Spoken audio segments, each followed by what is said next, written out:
Assalamualaikum warahmatullahi wabarakatuh. Ya, selamat sore teman-teman semuanya.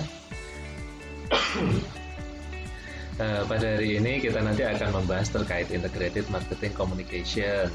Namun sebelum kita membahas terkait dengan Integrated Marketing Communication, marilah kita melakukan flashback terlebih dahulu dari apa yang dibahas oleh kelompok 5 kemarin, yaitu terkait dengan mendesain dan juga mengatur jasa. Dalam diskusi teman-teman, saya menggarisbawahi 3 hal yang perlu kita pahami. Yang pertama adalah marketing excellence, yang kedua adalah service quality, kemudian yang ketiga adalah compliance. Kenapa? Karena perbankan ini adalah industri jasa. Oke, jadi 3 hal ini menjadi sesuatu yang cukup penting, pakai banget gitu. Yang pertama adalah marketing excellence. Ya, marketing excellence di sana ada 3 pihak ya. Yang pertama adalah customer, yang kedua adalah karyawan, yang ketiga adalah perusahaan. Nah, kemudian sebenarnya ini diterapkannya itu dalam holistic marketing ya. Masih ingat kan di pertemuan awal dulu kita bahas terkait dengan holistic marketing. Jadi pemasaran tidak hanya dari perusahaan ke konsumen saja, akan tetapi dari perusahaan ke konsumen, dari karyawan ke konsumen, ya, dan juga dari perusahaan ke karyawan juga. Nah, di mana di dalamnya ada internal, eksternal, dan juga interaktif. Nah, untuk yang external marketing saya rasa sudah sering kali ya kita pelajari ya, beberapa topik itu memang kaitannya dengan perusahaan dengan konsumen gitu. Tapi di sini juga ada interaktif marketing. Jadi dari karyawannya juga ya, apapun dia posisinya, di sana dia juga harus memberikan pelayanan yang terbaiknya kepada customer. Oke, kenapa? Karena tujuannya adalah customer. Oke. Nah, apalagi yang front office ini menjadi sesuatu yang penting ya, harus salam, senyum, sapa ya, dan lain sebagainya. Jadi nggak cuma itu teman-teman, kecepatan, ketepatan ya, keakuratan ya kan, keramahan dan lain sebagainya. Nah, yang mungkin jarang terbahas itu terkait dengan internal marketing, yaitu antara perusahaan dengan karyawan dengan perusahaannya. Nah, maka dari itu teman-teman ya selaku mahasiswa perbankan syariah itu harus lebih memahami juga pada posisi ini. Oke. Nah, jadi teman-teman juga harus memiliki jiwa intrapreneurship ya. Kalau entrepreneurship kan sering mendengar yaitu memiliki jiwa kewirausahaan gitu. Tapi yang intrapreneurship itu adalah orang-orang yang memiliki jiwa kewirausahaan ya dalam suatu institusi. Nah, itu disebut intrapreneurship.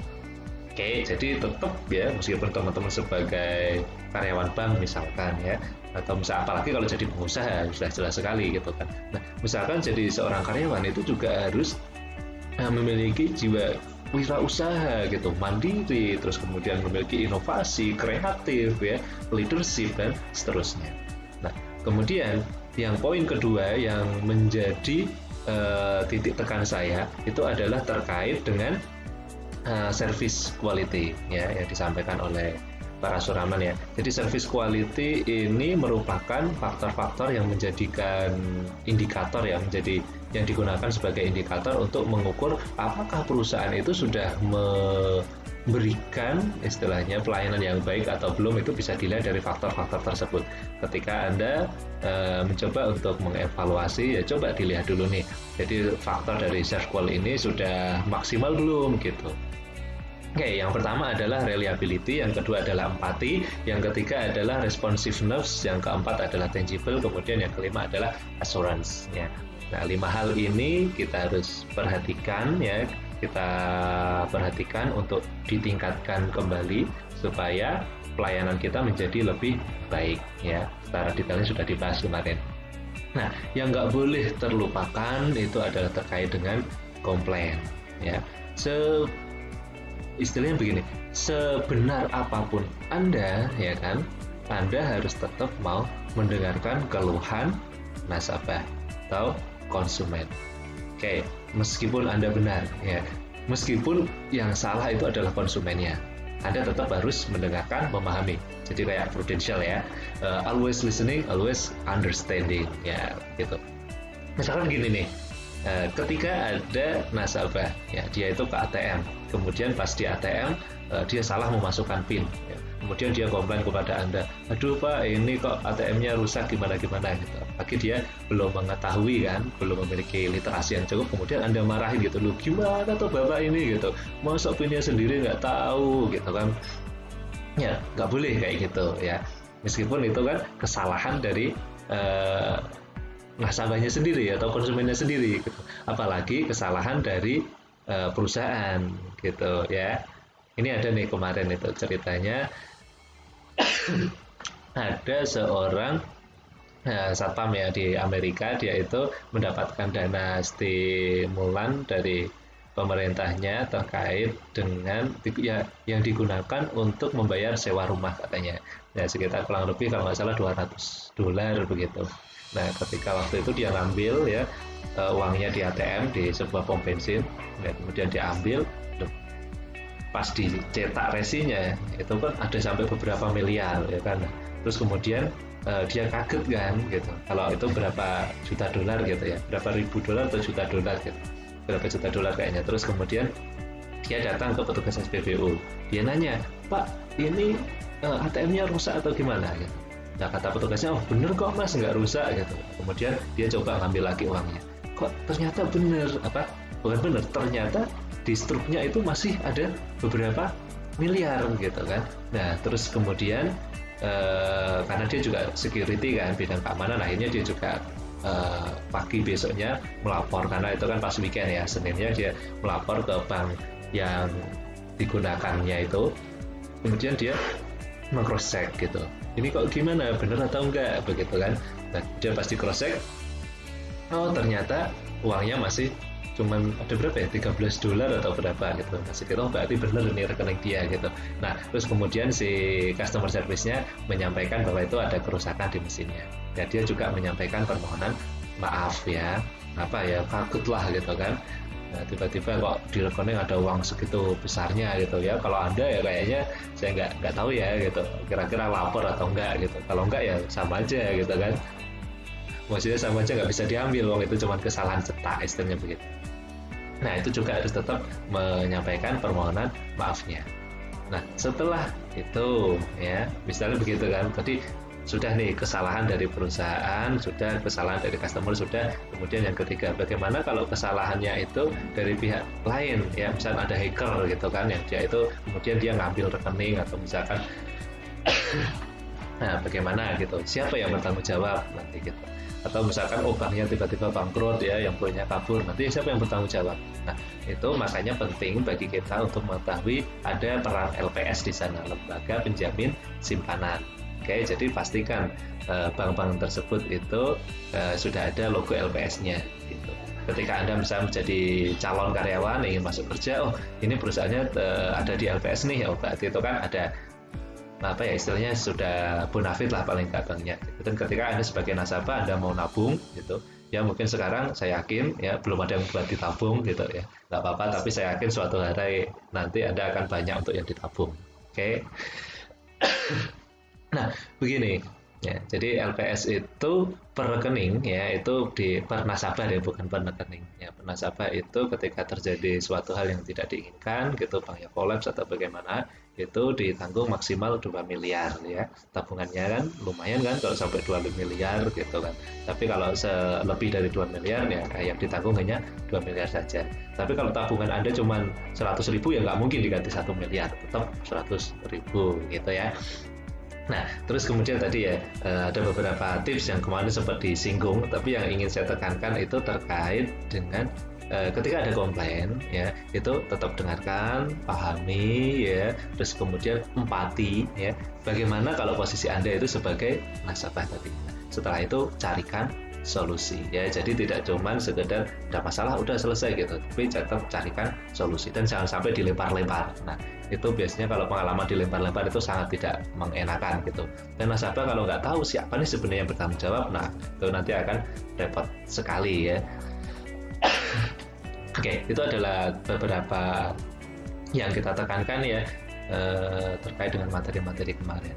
Sebenarnya banyak lagi kalau kita bahas, tapi dengan keterbatasan durasi tentunya ya teman-teman ya.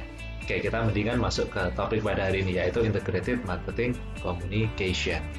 Oke, sesuai dengan namanya ya, Integrated ya berarti terintegrasi gitu. Nah, coba kita nanti bahas secara definisional terlebih dahulu. Ya, ini ada komunikasi. Saya yakin komunikasi ini sesuatu yang sudah nggak asing lagi ya bagi teman-teman. Ya, tapi di sini saya ngambil definisi yang paling sederhana dari komunikasi, yaitu pengiriman dan penerimaan pesan atau berita antara dua orang atau lebih, sehingga pesan yang dimaksud itu dapat dipahami. Kalau yang ngomong cuma satu orang namanya gramyang ya kan, ya gramyang sendiri gitu. Jadi supaya saya ini nggak gramyang gitu ya, tolong nanti teman-teman yang aktif ya untuk kita berdiskusi, teman-teman sampaikan di kolom komentar, nanti akan kita follow up lagi ya. Oke, nanti kita berdiskusi.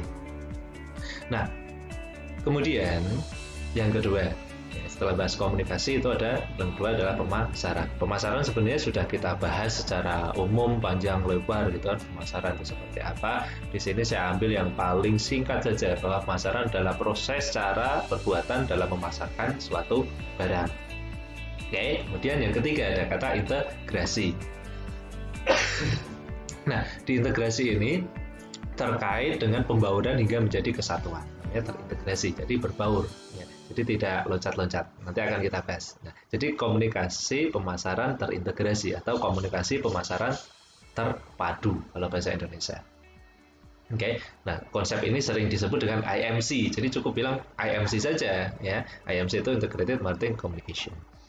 Apa sih definisinya? Ya menurut Kotler, sebuah proses perencanaan komunikasi pemasaran yang komprehensif untuk mengevaluasi peranan strategis dari berbagai elemen komunikasi pemasaran. Jadi maksudnya apa? Gitu.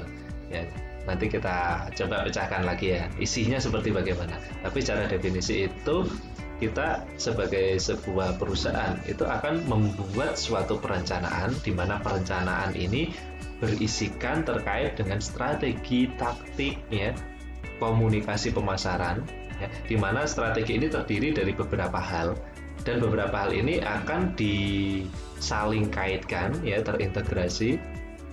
Kemudian setelah itu nanti kita evaluasi ya, dari peranan strategis tersebut dari berbagai macam elemen mana yang terbaik, mana yang tepat dan mana yang perlu diperbaiki.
Akan memberikan respon, kemudian ada feedback menjadi feedback bagi Anda. Nah, di mana jangan sampai lupa bahwa pada setiap tahap ini memungkinkan adanya noise atau gangguan. Nah, noise ini perlu kita minimalisir gitu. Jadi harus ada risk management supaya apa? Supaya setiap noise yang ada ini bisa diatasi dengan baik ya. Oke. Nah, dalam model ini kita nggak akan terlalu membahas lebih jauh lagi ya. Kita langsung fokus nanti ke isi dari Integrated Marketing Communication-nya. Saya yakin teman-teman ini sudah paham ya. Nah, di sini saya ingin menambahkan ada namanya micro model of consumer response.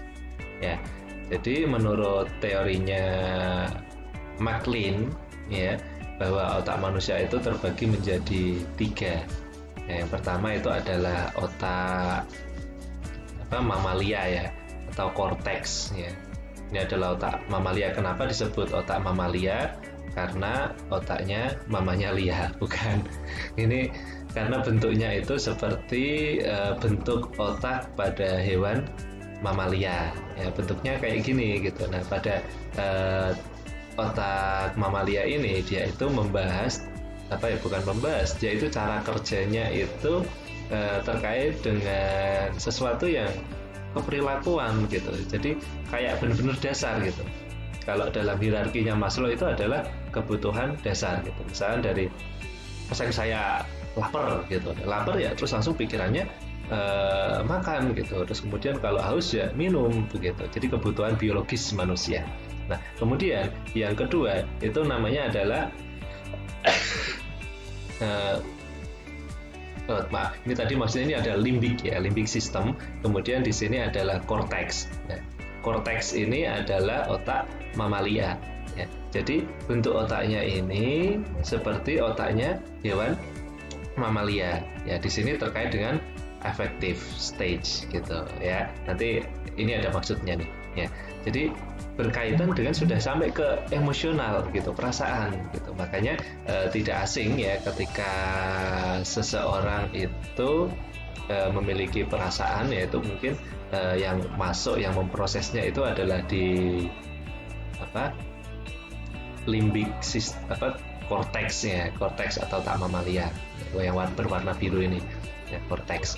Nah, kemudian yang ketiga itu adalah neokorteks ya. Neokorteks ini adalah otak yang hanya dimiliki bagian otak yang hanya dimiliki oleh manusia ya.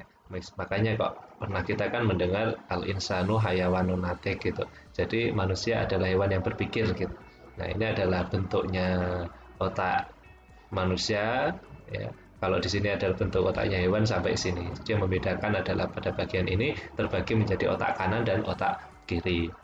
Ya, otak kanan terkait dengan kayak kreativitas gitu, otak kiri terkait dengan kemampuan-kemampuan intelektualnya gitu. Misalkan terkait dengan angka, hitung gitu, terus kemudian yang warna itu di otak kanan. Nah, di sini pada cara kerjanya terkait dengan kognitif ya. Kognitif itu adalah pikiran tadi. Jadi ketika kita memberikan suatu informasi nanti seperti apa? Nah, ini saya coba untuk mengembangkan ya terkait dengan topik ini tuh saya koneksikan dengan teori AIDA, attention, interest, desire dan juga action ya dalam teori marketing ini. Nah, ini teman-teman. Jadi dalam tahap attention ketika kita memberikan komunikasi ya, ini nanti pada bagian cognitive stage ya, ini dia akan menerima informasi tersebut, dia akan mengolah begitu teman-teman, dia akan mengolah informasi. Nah, kemudian dia masuk ke tahap affective stage ya, di mana di sana itu ada interest itu ketertarikan gitu, dia tertarik enggak dengan informasi yang diberikan ya. Terus kemudian desire ini lebih ke preference atau kesukaan gitu. Dia sudah ada kayak ikatan emosional misalkan kayak gitu. Dia sudah mulai oke gitu. Nah, terus kemudian nanti baru ke behavioral stage ya. Udah ke perilaku. Di sini adalah action. Nah, gitu kalau dalam model ini. Jadi pada otak ini itu memiliki cara kerja yang masing-masing.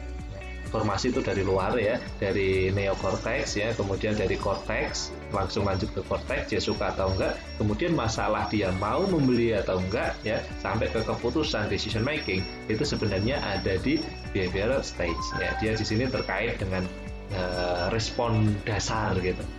Ya, misalkan di sini oke, ada informasi produk A tersebut bagus. Oke, kemudian oke, saya suka produk A. Kemudian yang di bagian bawah sini, oke, produk A saya beli. Kenapa? Karena saya butuh misalkan. kalau nggak beli produk A saya mati misalkan. Nah itu sudah sampai ke sini. Kalau saya nggak akan beli produk A, kenapa? Karena ini beracun. Ya, kalau saya beli, saya mengkonsumsi, saya yang mati misalkan. Ya, di sini itu adalah tahap yang dibahas di sini. Makanya kalau di sini itu modelnya kayak gini, sudah sampai action. Nah, ketika kita kaitkan dengan marketing sales funnel, ya di sini misalkan attention-nya kita memberikan informasi ada 100 target gitu, kita berikan informasi. Nah, di sini nanti akan ada konversi. Jadi nggak mungkin 100 itu Anda sampaikan 100 kepada 100 orang semuanya langsung tertarik suka. Enggak, belum tentu gitu. Mungkin hanya 20 orang yang tertarik gitu, ada 20 leads. Kemudian ada follow up, kemudian dia jadi prospek gitu.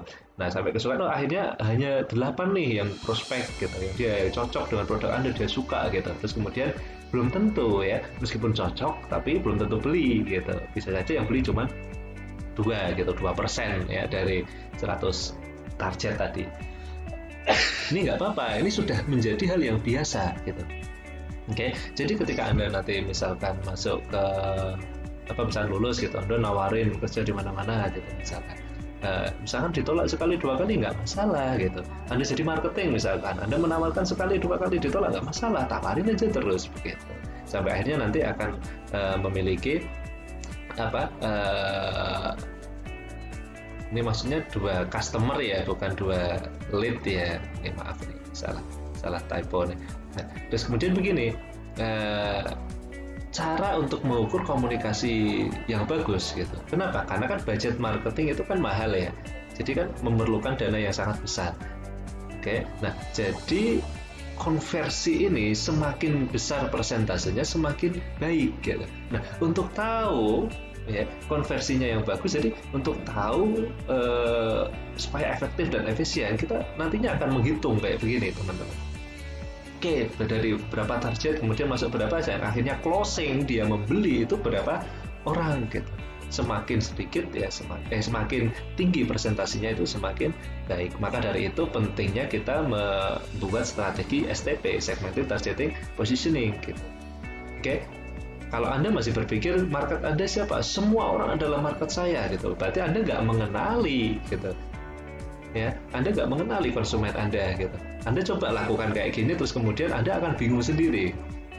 Ya kan, Anda misalkan budgetnya misalkan iklan saya harus begini gitu. Anda misalkan memikirkan bahwa semua orang adalah nasabah Anda, konsumen Anda, maka Anda akan beriklan yang menghambur-hamburkan begitu.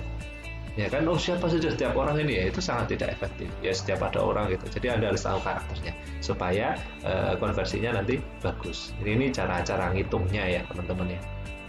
Nah, kita coba ke marketing communication ya, tadi yang sempat dibahas ya. Di sini ada yang pertama ya, komunikasi massa. Komunikasi massa di sini ada periklanan ya, advertising. Kemudian ada sales promotion, yaitu promosi penjualan. Kemudian yang ketiga adalah event dan experience, yaitu terkait dengan biasanya teman-teman kan pernah kan melakukan event gitu kan, ada acara, kemudian membuat sesuatu festival dan seterusnya. Nah, kemudian di sini adalah public relation atau publisitas ya. Misalkan di sana ada PR, ada perusahaan melakukan konferensi pers ya kan, kemudian ada launching produk. Nah, itu adalah bagian dari sini. Nanti kita akan membahas secara detailnya ya, ada apa saja di dalam tiap-tiap masing-masing ini. Kita singgung umum dulu. Yang kedua adalah komunikasi online. Ya, komunikasi online ini saya yakin teman-teman sudah tak asing lagi ya. Oke, di sini ada online dan social media marketing, kemudian mobile marketing. Dan yang channel ketiga yaitu personal communication. Di dalamnya ada direct and database marketing, dan yang terakhir adalah personal selling. Nah, kalau kita jabarkan ya dari ke-8 ini ada beberapa contohnya nih. Contohnya misalkan advertising. Sebenarnya nggak cuma ini saja ya teman-teman. Saya yakin sekarang sudah banyak lagi model-model pengembangannya. Misalkan advertising nih, salah satunya misalnya ada print and broadcast ya. Jadi kita membuat periklanan dalam cetak ataupun broadcast radio ataupun melalui TV gitu, itu bisa dilakukan. Kemudian ada packaging outer, packaging insert ya. Jadi kalau teman-teman lihat ya kemasan gitu, misalnya sebut merek aja Indomie gitu kan, di kardusnya ada mereknya Indomie, kemudian ada keterangan-keterangannya, kemudian Anda buka gitu kan, di bungkusnya itu juga ada keterangan lagi ya kan, itu bagian dari marketing kan. Kemudian Anda buka sampai di bumbunya pun juga ada branding ya kan, logo mereknya tadi. Itu adalah bagian dari advertising. Dan sinema ya, di sini saya yakin teman-teman pernah nonton bioskop ya. Oke, ketika nonton bioskop di sana Anda juga bisa melihat ya, kadang sebelum film dimulai itu ada iklannya ya, dan seterusnya ada billboard dan lain sebagainya. Oke, nanti untuk kelompok presenter mungkin bisa dibahas lebih detail ya, salah satu contoh-contoh saya sampaikan beberapa saja kali ini. Nah, terus kemudian selain iklan itu ada sales promotion atau promosi. Saya yakin Anda seringkali ya mencari promosi. Mungkin salah satu yang jadi favorit kita semuanya adalah diskon ya. Misalnya, tapi tidak cuma diskon saja yang disebut promosi. Di sana ada misalkan ada sampling ya, ada sampel gitu kan. Kemudian ada demo, kemudian ada kupon ya, ada trade in ya, tukar tambah itu juga bagian dari promosi yang tujuannya bisa digunakan untuk menarik pelanggan ya. Di sini ada komunikasinya, itu bagian dari marketing communication. Nah, seperti yang kita singgung tadi ya, event and experience. Nah, di event ini nanti bisa melalui berbagai macam cara gitu. Mau event olahraga, mau event entertain gitu, mau melalui konser misalkan ya, dan lain sebagainya. Ada festival ya kan, seringkali kita ada kayak festival Bango, festival Nusantara ya kan itu. Terus kemudian bisa juga factory tours ya, di tour pabrik, kemudian ada membuat museum gitu, company museum gitu kan, dan lain sebagainya. Itu adalah bagian dari event dan experience. Nah, kemudian untuk selanjutnya ya, ini yang terakhir dari mass communication ada PR dan juga publicity. Nah, di sana ketika kita membuat seminar ya, laporan tahunan, kemudian membuat charity, donasi, itu kan membuat komunitas, melakukan lobby ya, dan lain sebagainya lah pokoknya. Itu pokoknya bagian-bagian dari publikasi, publisitas. Nah, itu juga merupakan salah satu komunikasi pemasaran dari channel mass marketing. Kemudian yang kedua channelnya melalui online marketing. Nah, online marketing di sini tadi kita singgung ya, ada online dan social media marketing. Di sana ada website, email ya kan, di mesin pencari ya, display ad dan lain sebagainya. Atau medsos, ini juga bagian dari online and social media marketing.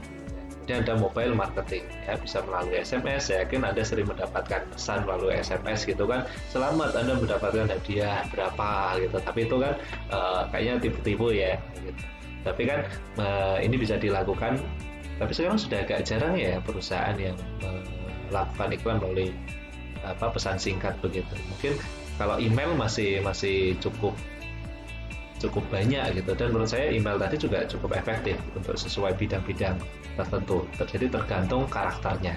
Nah, nanti terkait dengan karakter pesan apanya nanti akan kita bahas pada video part 2 ya teman-teman. Nah, kita lanjut lagi nih. Kemudian ada direct and database marketing dan juga personal selling. Ini merupakan channel dari personal marketing ya, personal communication teman-teman. Jadi untuk direct and database marketing di sini ada berbagai macam contoh yang bisa dilakukan. Bisa melalui bikin katalog ya, sama membuat pengirim-pengirim surat gitu, melakukan telemarketing ya. Telemarketing ini salah satu strategi yang kayaknya masih favorit nih ya untuk industri keuangan ya. Seringkali itu perbankan, asuransi seringkali menawarkan melalui telemarketing. Nah, terus kemudian yang terakhir dari personal communication itu adalah personal selling. Ya, ini juga menjadi favorit ya bagi untuk strategi untuk perusahaan untuk closing ya, biasanya melalui personal selling. Bisa melakukan sales presentation, jadi salesnya melakukan presentasi, kemudian bisa melakukan meeting juga, kemudian membuat insentif program gitu, atau memberikan sampel atau melakukan show gitu. Nah, itu juga bagian dari personal selling. Oke, nah jadi beberapa hal ini nanti akan dibahas ya, kita bagi untuk yang mass, kemudian yang online, dan juga untuk yang personal communication oleh kelompok yang bertugas ya. Terus kemudian di sini kita ambil salah satu contoh case tadi ya. Ini kita ambil Dunkin Donut ya. Dia melakukan strategi komunikasi pemasaran yang menurut saya cukup luar biasa ya. Dia menggunakan berbagai macam media dengan menggunakan strategi sensory marketing namanya teman-teman. Strategi sensory marketing yaitu memberikan stimulus yang menyentuh panca indera manusia ya, supaya dia itu komunikasi tersampaikan dengan baik. Kenapa? Karena panca indera ini adalah sebuah istilahnya merupakan alat ya, panca indera itu untuk menerima informasi ya, dari luar. Jadi semakin banyak indera yang kita libatkan, maka proses komunikasi itu kemungkinan bisa tersampaikan jauh lebih baik jika dibandingkan semakin sedikit indera yang digunakan. Ini menurut risetnya Krishna ya, profesor pada bidang sensory marketing. Oke, silakan disimak terlebih dahulu terkait dengan video ya, sensory marketing, integrated marketing communication yang dilakukan oleh Dunkin Donuts.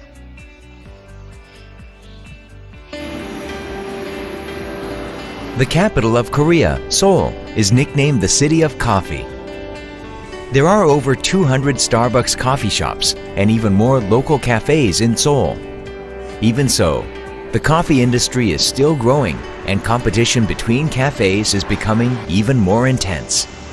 Dunkin' Donuts projects the image of a donut shop more so than a coffee shop. And as such, other places than Dunkin' most often come to mind when people are looking for a place to have coffee. Mission: encourage people to choose coffee at Dunkin' Donuts. The terrible traffic congestion in Seoul results in people commuting to work primarily via public transportation, on buses and subways. These people are busy, and so they stop by cafes on their way to work. How do we approach these people? Idea: release the aroma of coffee along with radio advertisements. After analyzing the Dunkin' Donuts jingle, we created a machine that releases a coffee aroma.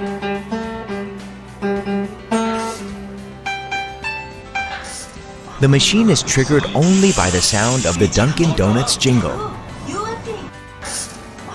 This jingle was inserted at the top of the Dunkin' Donuts radio ad.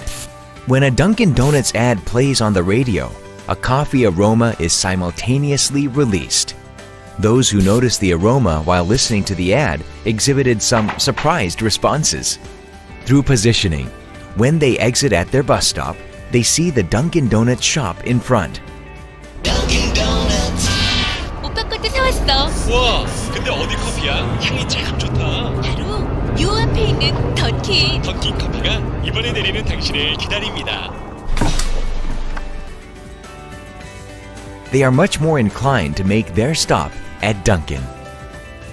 Results: more than 350,000 people experienced the ad during the campaign. Visitors increased 16%. Sales of Dunkin' Donuts located by bus stops increased 29%. The ideal result is that people are now starting to think of Dunkin' Donuts when they think of their morning coffee. Coffee and donuts. Dunkin' Donuts.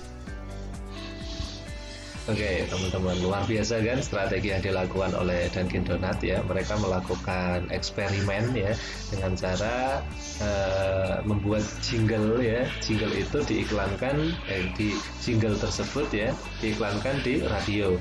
Terus kemudian radio itu diputar di busway gitu, dan di busway itu dia diberikan penyemprot ruangan yang beraroma kopi. Ya, jadi ketika iklan Dunkin' Donuts ada jinglenya Dunkin' Donuts gitu, terus kemudian penyemprotnya itu akan otomatis nyemprotin aroma kopinya. Ya, kemudian tadi beberapa ekspresi orang, gitu aroma kopi gitu, kayaknya enak nih gitu. Nah terus kemudian ketika dia keluar di haltenya itu beberapa poster ditempelkan, poster-poster Dunkin' Donuts. Nah ketika itu akhirnya dia tahu nih, Dunkin' Donuts gitu kan. Terus kemudian di depannya dia tinggal nyebrang, di sana ada store Dunkin' Donuts-nya. Gimana nggak terpengaruh gitu kan? Ini kayak benar-benar digiring gitu, berikan stimulus sana sini ya kan. Jadi beberapa panca indera itu digunakan untuk mempengaruhinya. Nah, inilah kenapa ya komunikasi marketingnya itu sangat bagus gitu. Sehingga tadi hasilnya apa? 16% pengunjungnya naik, kemudian jualannya tadi naik berapa ya? Kalau nggak salah 26%-an kan. Nah, itu luar biasa ya kan? Jadi selama kampanye itu dilakukan. Oke. Nah, contoh lain dari integrated marketing communication itu ada Marlboro ya, bukan Malioboro ya teman-teman ya. Nah, ini nggak apa-apa ya kita bahas iklan rokok, jadi nggak bermaksud untuk mengiklankan rokok, nggak. Tapi di sini kita lihat ada suatu case tadi yang cukup menarik. Kenapa? Karena Marlboro ini harus melakukan istilahnya kerja keras gitu. Kenapa? Karena dulu Marlboro itu dia segmentasinya dia membuat positioning ini adalah rokok wanita gitu. Kemudian kesini dia berubah menjadi rokok yang laki-laki banget gitu. Makanya terkait dengan periklanannya itu harus membuat bahwa bagaimana merubah persepsi orang dari rokok wanita menjadi rokok yang macho laki-laki banget. Maka pemilihan cowboy ini menjadi sesuatu yang menurut saya strategi yang pas kan gitu. Nah, terus kemudian nanti kita setelah ini akan membahas terkait dengan developing effective communication. Bagaimana sih caranya membangun komunikasi yang efektif? Oke, ini dilanjutkan pada part kedua. Oke, nanti langsung lanjut ya part kedua. Oke, dari saya Assalamualaikum warahmatullahi wabarakatuh. Ini belum selesai loh ya, langsung lanjut ke part kedua. Oke, simak di video selanjutnya.